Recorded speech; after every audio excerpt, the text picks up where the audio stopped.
বিসমিল্লাহির রহমানির রহিম।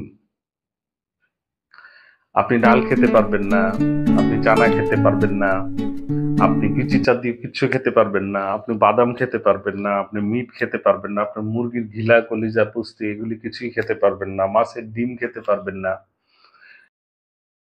মানে যদি আমাদের কারো হাই ইউরিক অ্যাসিড ডিটেক্টেড হয়, আমাদের শরীরে কারো হাই ইউরিক অ্যাসিড ধরা পড়ে, সাধারণত আমাদের ডাক্তার সাহেবরা এই লম্বা লিস্টটা আমাদেরকে ধরিয়ে দেন।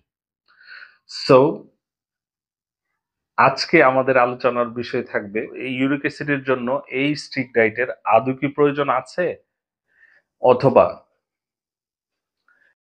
এই ইউরিক অ্যাসিড থেকে মুক্তি পেতে আমাদের হোমিওপ্যাথিতে কোন কোন মেডিসিনগুলি সবচাইতে ভালো কাজ করে। তো আর দেরি না করে চলুন শুরু করি। আসসালামু আলাইকুম এভরিওয়ান, আমি ডাক্তার সাইদুর রহমান। আমার চ্যানেলে আপনাদেরকে স্বাগতম। আসুন সেবা করি, চিকিৎসাকে সহজ করি।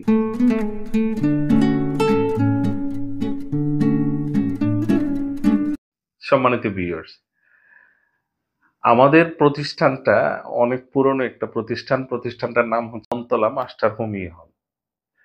আমি মন্তলা মাস্টার হোমিও হলের একজন ডাক্তার। সো এই কথাটা বলার কারণ হচ্ছে অনেকেই আমি এতদিন আমার চেম্বারের নাম অথবা কোনো কিছুই আমি আমার ভিডিওতে দেই না। সেজন্য অনেক আমার ভিউয়ার্সরা, অনেক পেশেন্টরা কমপ্লেন করে যে আপনাদের চেম্বারের নামটা অথবা ঠিকানাটা যদি দিতেন তাহলে ভালো হতো। তো সম্মানিত ভিউয়ার্স, আমি আপনাদেরকে বলে রাখি আমাদের চেম্বারটার নাম হচ্ছে মন্তলা মাস্টার হোমিও হল। আমাদের অনেকগুলি ব্রাঞ্চ আছে, এর মধ্যে ব্রাহ্মণবাড়িয়া ডিস্ট্রিক্টে এবং হবিগঞ্জ ডিস্ট্রিক্টে আমাদের ব্রাঞ্চগুলি। আপনারা আমাদেরকে এই দুইটা ডিস্ট্রিক্টেই মোটামুটি পাবেন। আর যদি অনলাইন ট্রিটমেন্ট নিতে চান তাহলে দেশের যে কোনো প্রান্ত থেকে আপনি আমাদের অনলাইন সেবাটা নিতে পারেন। সো আর দেরি না করে আপনারা চলুন মূল আলোচনায় চলে যাই। ইউরিক অ্যাসিড কি? ইউরিক অ্যাসিড হচ্ছে ইউরিক অ্যাসিড হচ্ছে একটা কেমিক্যাল, যেই কেমিক্যালটা আমাদের শরীরে আমাদের ফুডের মাধ্যমে, ফল ফ্রুট ওভারঅল ফুডের মাধ্যমে আমাদের শরীরে এটা বৃদ্ধি পায়। আমাদের খাবার দাবারের কারণেই আমাদের শরীরে বৃদ্ধি পায়। সো এই ইউরিক অ্যাসিড তা যদি আপনি ভালো করে আপনাকে এক্সপ্লেইন করি, এই ইউরিক অ্যাসিডটা হচ্ছে একটা কেমিক্যাল। যদিও অনেক দিন থেকে এই মেডিকেল সায়েন্স সবাই বলে আসছিল যে ইউরিক অ্যাসিড যেই কেমিক্যালটা থেকে তৈরি হয়, আমি সেটা বলিনি। ইউরিক অ্যাসিড যেই কেমিক্যাল থেকে তৈরি হয়, সেই কেমিক্যালটা সাধারণত আমাদের খাবারের মধ্যে ফুডের মাধ্যমেই আমাদের শরীরে যায়। উম এই এই খাবারের মাধ্যমে ইউরিক অ্যাসিডের যে কেমিক্যালটা, সেই কেমিক্যালটা আমাদের শরীরে গিয়ে এটা যখন ওভার হয়ে যায়, নরমাল রেঞ্জ থেকে বেড়ে যায়, তখন আমাদের ইউরিক অ্যাসিডটা আমাদেরকে কষ্ট দিতে থাকে। যেমন ব্যথা, খুবই ব্যথা। সাধারণত ইউরিক অ্যাসিডের ব্যথাগুলি হয় পায়ের আঙ্গুলে বেশি ডিটেক্ট করে ওই এ সরি পায়ের আঙ্গুলে বেশি আক্রান্ত করে ওগুলি। পায়ের আঙ্গুলকে বেশি আক্রান্ত করে। আঙ্গুরের গোড়ালি সব জায়গায়, এমনিতেও শরীরের প্রত্যেকটা জায়গায়, নিতে হতে পারে, আপনার প্রত্যেকটা জয়েন্টে হতে পারে। আর্থ্রাইট গাউট, বাতের সমস্যার সৃষ্টি করে ইউরিক অ্যাসিড। এখন ইউরিক অ্যাসিডের যে কেমিক্যালটা, সেই কেমিক্যালটা হচ্ছে পিওরিন। এই পিওরিনটা আমাদের শরীরে কিভাবে আসে? মূলত পিওরিনটা আমাদের শরীরে আমাদের খাবারের মাধ্যমে, আমাদের যে বদ অভ্যাসগুলি আছে খাবারের, আমাদের যেই খাবারের সাথে আমরা যেসব খাবারগুলি খাই, এই খাবারের কারণেই আমাদের শরীরে পিওরিনের মাত্রাটা বেড়ে যায়। এই পিওরিন থেকে ইউরিক অ্যাসিডের সৃষ্টি হয়। যদিও এই যাবৎকালের সব গবেষণায় এতদিন আমরা শুনে আসছি বা পড়ে আসছি মেডিকেল সায়েন্সে যে বলতেছিল যে এই ইউরিক অ্যাসিড আমাদের শরীরের জন্য ওয়েস্ট, এটা কোনো দরকার নাই। বাট সামহাও এখন আবার নতুন নতুন গবেষণায় বলতেছে কিছু মাত্রায় ইউরিক অ্যাসিডের শরীরে প্রয়োজন আছে। এটা নতুন নতুন রিসার্চ, নতুন নতুন গবেষণা আসে, আমরা নতুন নতুন তথ্যগুলি জানতে পারি। সো আমার মূল কথা হচ্ছে ইউরিক অ্যাসিড একটা কেমিক্যাল, সেই কেমিক্যালটার নাম হচ্ছে পিউরিন। এই পিউরিনটা আমাদের খাবারের মাধ্যমেই, আমাদের ফুড কনজাম্পশনের মাধ্যমেই আমাদের মধ্যে ঢুকে। এই ইউরিক অ্যাসিডটা যখন বেড়ে যায় তখন আমাদের এই যে ব্যথাগুলি, বাতের সৃষ্টি হয়, জয়েন্টে ব্যথা হয়, পায়ের আঙ্গুলের গোড়ায় ব্যথা সৃষ্টি। অ্যাসিডের নর্মাল লেভেলটা কত? 3.5 থেকে 7.2, 3.5 থেকে 7.2 পর্যন্ত এটা নর্মাল রেঞ্জ হচ্ছে পার ডেসিলিটার। যখন এর থেকে বেড়ে যায় তখন আমাদের শরীরে ইউরিক অ্যাসিড ছোট ছোট ক্রিস্টালের জন্ম দেয়। ছোট ছোট ক্রিস্টাল, ক্রিস্টাল বলে তো ছোট ছোট কণার মতো সৃষ্টি হয়। এই কণাগুলি আমাদের বিভিন্ন জয়েন্টে যায়। কণাগুলি ম্যাক্সিমাম, এই ক্রিস্টাল কণাগুলি ট্রায়াঙ্গেল টাইপের থাকে। এই কণাগুলি আমাদের জয়েন্টগুলিতে যায় আটকায়, আটকায় ওই জায়গায় ব্যথার সৃষ্টি করে, অনেক সময় জয়েন্টগুলিকে ক্ষয় করে ফেলে, অনেক সময় এগুলিকে নষ্ট করে। সো আমি সহজ বাসায় বুঝাতে চেয়েছি যে আসলে ইউরিক অ্যাসিডটা কি। ইউরিক অ্যাসিড একটা কেমিক্যাল। সেই কেমিক্যালটা হচ্ছে, এই কেমিক্যালটা, ইউরিক অ্যাসিডটা হয় সাধারণত পিউরিন নামের যেই কেমিক্যালটা আমাদের শরীরে ঢুকে, ওই পিউরিন থেকে ইউরিক অ্যাসিডের জন্ম হয়। আর ইউরিক অ্যাসিড কিভাবে জন্ম হয়, এটা ক্রিস্টাল হয়, এটা তো জানলেনই। সম্মানিত ভিউয়ার্স, আমরা হয় কি, যখনই আমাদের শরীরে ইউরিক অ্যাসিডটা আমরা শনাক্ত হয়, ধরা পড়ে, তখন আমরা খুব স্ট্রিক্ট ডায়েটে চলে যাই। এই স্ট্রিক্ট ডায়েট নেওয়ার পরেও আমাদের ব্যথা কমে না। এই ইউরিক অ্যাসিডের লেভেলটা কমে না, ব্যথাও কমে না।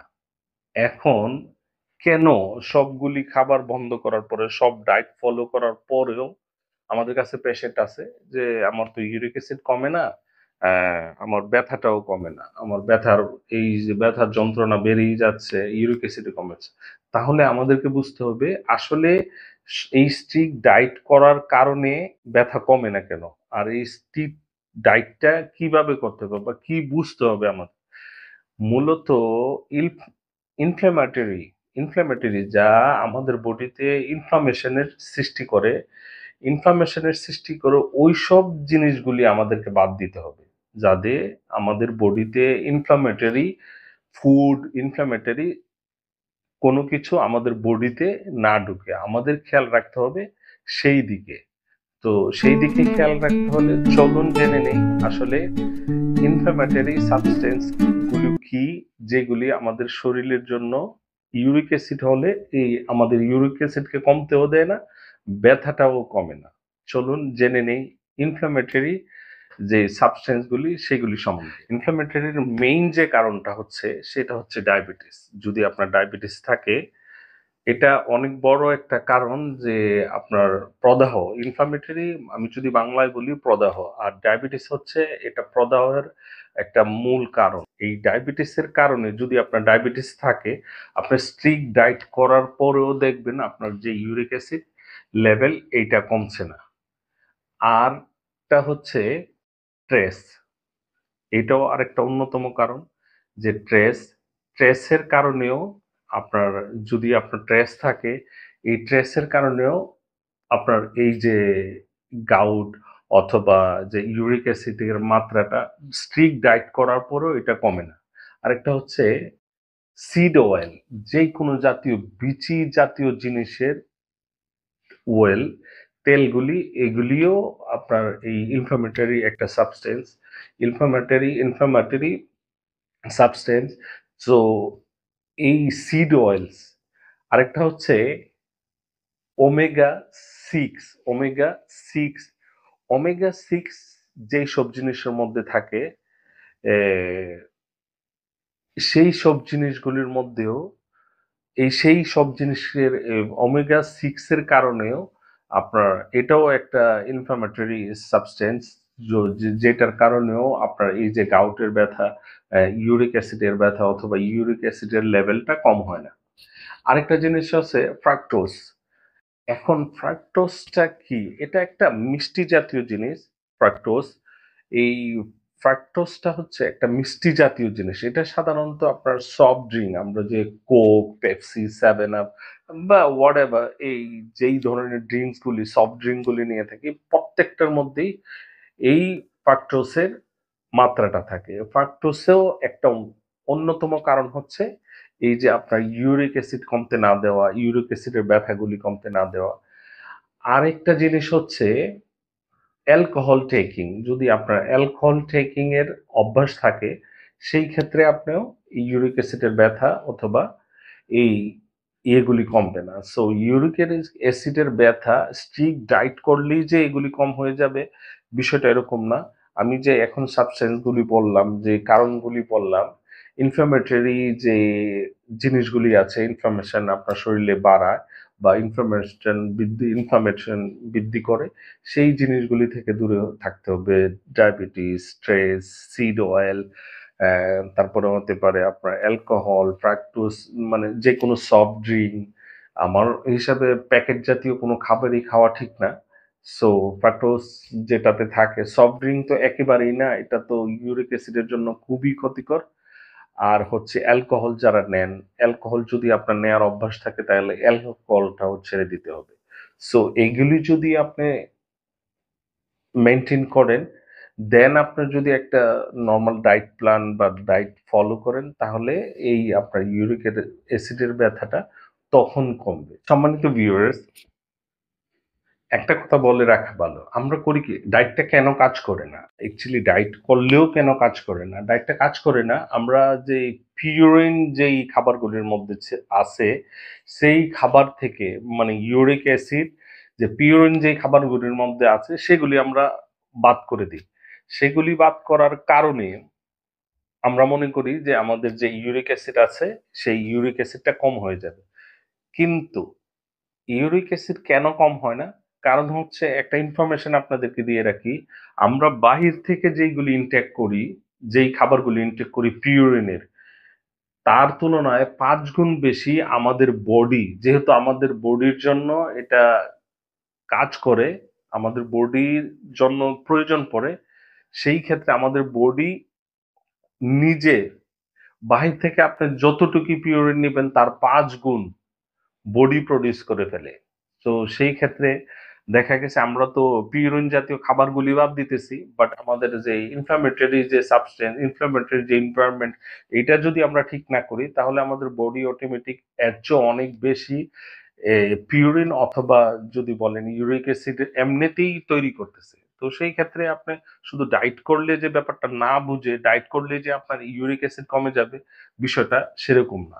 আমরা যদি যে ইনফ্লামেটরি যে সাবস্টেন্স গুলি আছে, যে এনভায়রনমেন্টটা আছে, সেটাকে যদি কন্ট্রোল করি, পাশাপাশি যদি পিউরিন জাতীয় খাবারগুলি কন্ট্রোল করি, দুইটা যদি ম্যাচ হয়, দুইটা যদি ব্যালেন্স হয়, তখন আপনি একটা রেজাল্ট পাবেন যে আপনার ইউরিক অ্যাসিড কমছে বা ব্যথাটাও কমছে। মেডিসিনে যাওয়ার আগে আপনি নিজে নিজে কিভাবে সুস্থ থাকতে পারবেন বা সেলফ হিলিংটা আপনার কিভাবে হবে, চলুন সেটা জেনে নেই।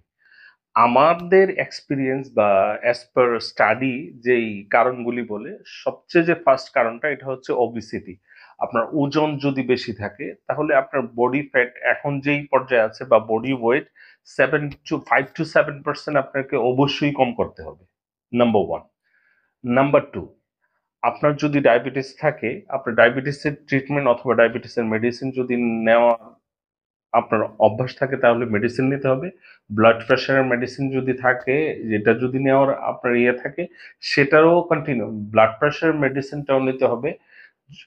পাশাপাশি কমসে কম আধা ঘন্টা আপনাকে হাঁটাহাঁটি করতে হবে, প্রতিদিন হাঁটাহাঁটি করতে হবে। এর মধ্যে 10টা মিনিট আপনি রেখে দিবেন, খালি পায়ে ঘাসের মধ্যে হাঁটার চেষ্টা করতে হবে। মেইন কালপিট অফ এই sugar is main culprit of uric acid. Sugar intake আপনাকে বন্ধ করতে হবে। সুগারটা কম করে দিতে হবে আপনার শরীরে, যাতে কোনোভাবেই সুগার না ঢোকে। কারণ সুগারের কাজই হচ্ছে ওই ইনফ্লামেশন করা, বডিতে ইনফ্লামেশনের সৃষ্টি করা। তো ইনফ্লামেশনের সৃষ্টি যেহেতু সুগার করে, সেহেতু সুগার থেকে আপনাকে দূরে থাকতে হবে। আর হচ্ছে আপনার সেই সব জিনিসগুলি আপনাকে নিতে হবে যেগুলি আপনাকে কেটোজেনিক ডায়েট। এখন কেটোজেনিক ডায়েটটা ডিটেলসে যাব না, ভিডিও অনেক, এমনিতেই ভিডিও অনেক লম্বা হয়ে যাচ্ছে। কেটোজেনিক ডায়েটটা আপনার কেটোজেনিকের যেই মেইন যেই বিষয়গুলি বেসিক্যালি মানে ব্যাড কার্বোহাইড্রেট গুলি বন্ধ করে ফাস্টিংটা একটু বেশি করা। মানে ফাস্টিং ফাস্টিংটা আপনি যদি রোজা রাখতে পারেন, ফাস্টিং এর জন্য বা আপনি যদি অন্যান্য ধর্মের হয়ে থাকেন, আপনাকে অ্যাটলিস্ট 14 to 16 আওয়ার্স এর একটা ফাস্টিং প্রয়োজন। সেই ক্ষেত্রে আপনি করতে পারেন রাতের খাবারটা আর্লি 6 to 7 এই সময়, সন্ধ্যার দিকে 6টা 7টার দিকে আপনি রাতের খাবারটা নিয়ে নিলেন, কিন্তু সকালের নাস্তাটা আফটার 11 11:30 11:30টার পরে ব্রেকফাস্টটা করলেন। তো এর মধ্যে আপনি কিছু না খেলেন, পানি খেতে পারবেন প্রয়োজন মতে, কিন্তু আপনি অন্য কিছু না খেলেন। যে এই যে লম্বা ফাস্টিংটা, এই ফাস্টিংটা যেহেতু আমি আজকে ডায়েট নিয়ে আলাপ করব না, তো এই বিষয়গুলি যদি নেন তাহলে এই এই যদি কেটোজেনিক ডায়েটের আন্ডারে যদি আপনার ফাস্টিংটা করেন, সেই ক্ষেত্রে আপনার এই ইউরিক অ্যাসিড রিডিউস করতে অনেক ভালো কাজ করবে। আরেকটা জিনিস হচ্ছে ট্রেস আপনাকে কমাতেই হবে। স্ট্রেসটা আপনাকে কমাতেই হবে এনিহাও। আপনি মেডিটেশন করেন, আফার্মেশন করেন, আফার্মেশন করতে পারেন, মেডিটেশন করতে পারেন, আপনি ইয়োগা করতে পারেন, আপনি যাই করেন, আপনার মেন্টালি স্ট্রেসটা কম করতেই হবে আপনি যদি এই ইউরিক অ্যাসিড থেকে মুক্ত হতে চান। আরেকটা জিনিস খুবই ইম্পর্টেন্ট, যেটা আপনার এই ইউরিক অ্যাসিডের জন্য খুবই ভালো কাজ করে, সেটা হচ্ছে হলুদের গুঁড়া, টার্মেরিক পাউডার, গোলমরিচের গুঁড়া আর হলুদের গুঁড়া, এটা মিশিয়ে যদি আপনি চায়ের মতো অথবা যে কোনো ভাবে, যে কোনো ফরম্যাটে আপনার কাছে যেভাবে ভালো লাগে, এটা খুবই ভালো কাজ করে ইউরিক অ্যাসিডের জন্য। এইটা ট্রাই করতে পারেন সকাল সন্ধ্যা, এটা তো আপনি অবশ্যই ট্রাই করতে পারেন। আর বাকি যেই জিনিস, আরো অনেকগুলি জিনিস আছে, ইন শর্ট এই ভিডিওটাতে এত কিছু ডিটেলস আলাপ আলোচনা করতে গেলে ভিডিও হয়ে যাবে লম্বা। আর আমাদের দেশের মানুষের এতটা ধৈর্য নেই যে হেলথের জন্য এত লম্বা ভিডিও দেখবে। অনেকেরই আছে, তাদেরকে অ্যাপ্রিসিয়েট, বাট অনেকেই হেলথ থেকে অন্য কিছু রাখে প্রায়োরিটি লিস্টে, শুধু টাকা, কেরিয়ার, অনেক কিছু, যে কারণে হেলথকে প্রাধান্য দেয় দেয়। তো ইউরিক অ্যাসিডের ক্ষেত্রে এই জিনিসটা খুবই ইম্পর্টেন্ট। হলুদের গুঁড়া সাথে অল্প একটু গোলমরিচের গুঁড়া দিয়ে অন্তত দিনে 2 বার যদি নেন, তাহলে যে আপনার এই হলুদের গুঁড়া আর গোলমরিচের গুঁড়া ইনফ্লামেশন শরীরের অনেক ক্ষেত্রে কমিয়ে দেয়। তো ইনফ্লামেশন যখন কমে যাবে, আপনার সাথে প্রদাহ শরীর থেকে কমে যাবে, তখন আপনার ইউরিক অ্যাসিড বলেন আর পিউরিন বলেন খুব সহজেই কমে যাবে। সম্মানিত ভিউয়ার্স, আমি অনেক আলোচনা করে ফেললাম, অনেক লম্বা করে ফেললাম। আমি একজন হোমিওপ্যাথি ডাক্তার। এখন হয়তো আমার ভিউয়ার্সরা বিরক্ত হয়ে যাচ্ছেন যে উনি ওনার মেডিসিনের কথা না বলে কি লম্বা আলোচনা শুরু করে দিচ্ছে। আসলে আমার মোটিভটাই হচ্ছে, যদি আপনার সেলফ হিলিংটাকে ডেভেলপ করতে পারি, তাহলে যদি আপনার সেলফ হিলিং সিস্টেমটা চালু থাকে, তাহলে আপনার জন্য ভালো। সো এইসব আলোচনা বাদ দিয়ে এখন চলেন সরাসরি চলে যায় আমাদের হোমিওপ্যাথিতে কোন মেডিসিনগুলি সবচেয়ে বেস্ট। আমি 2টা মেডিসিনের কথাই বলবো, বলে ভিডিওটা শেষ করে দিব। সবচেয়ে বেস্ট মেডিসিন কোনটা, সবচেয়ে বেস্ট আমার যে ফার্স্ট চয়েস যে মেডিসিনটা, আমি যেটাকে ফার্স্ট রাখবো মেডিসিনটা, সেটা হচ্ছে কলসিকাম 30। কলসিকাম 30 মেডিসিনটা গাউটের জন্য, ইউরিক অ্যাসিডের জন্য, বাতের ব্যথার জন্য এটা ডাইরেক্ট ইন্ডিকেট করে। কলসিকাম 30, কলসিকাম 30 মেডিসিনটা খুবই ভালো কাজ করে। কলসিকাম 30 মেডিসিনটা আপনি কিভাবে নেবেন? কলসিকাম 30 মেডিসিনটা নিবেন হচ্ছে আধা কাপ পানির মধ্যে 2 ফোঁটা করে ওষুধ দিয়ে দিন 4 বার, সকাল, দুপুর, বিকাল এবং রাত্রে। এই মেডিসিনটা নেবেন 1 মাস। এই মেডিসিনটা 1 মাস নেবেন। আর কলসিকাম 30 মেডিসিনের যে ইন্ডিকেটটা, এটা পায়ের গোড়ালিতে যে ব্যথাটা হয়, যদি ওই ব্যথা হয়, সেটার জন্য কিন্তু ডাইরেক্ট ইন্ডিকেট করে।